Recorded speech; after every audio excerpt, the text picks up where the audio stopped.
अस्सलाम वालेकुम। SM news के साथ मैं हूं मुक़द्दर रज़ा। SM न्यूज़ स्टूडियो में खुशामदीद। खबरों का सिलसिला बढ़ाते हुए खबशान करते हैं गुजरात से।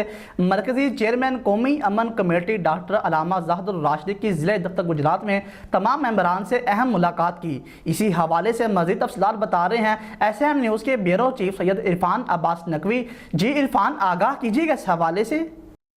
जी बिल्कुल, ज़िले दफ्तर गुजरात में एक अहम मीटिंग का इनेकाद किया गया, जिसमें मरकज़ी चेयरमैन पाकिस्तान कौमी अमन कमेटी बराए बैनुल मज़ाहिब डॉक्टर अलामा ज़ाहिदुर राशिदी की ज़िला दफ्तर गुजरात के ज़िला तमाम मेंबरान से अहम मुलाकात।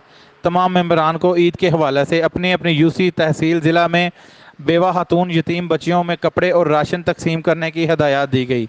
इनका कहना था कि मैं हदायत करता हूँ मरकज़ी senior vice chairman Syed Safdar Abbas Naqvi साहब से कि वो अपनी क़ियादत में तमाम इलाका में पहले की तरह इस बार भी फलाही कामों में बढ़ चढ़ कर हिस्सा लें। इंशाल्लाह इस जुलाई का महीना में तमाम मेंबरान को बैतुल माल के फार्म भी दिए जाएंगे ताकि वो अपने इलाका में गरीब और गुरबा की इमदाद में बढ़ चढ़ कर हिस्सा ले सकें। तमाम मेंबरान में पेना फ्लैक्स तकसीम किए गए, गाड़ी की ग्रीन प्लेटें और न्यू मुंतखब ओहदेदारान को कौमी अमन कमेटी के कार्ड भी दिए गए।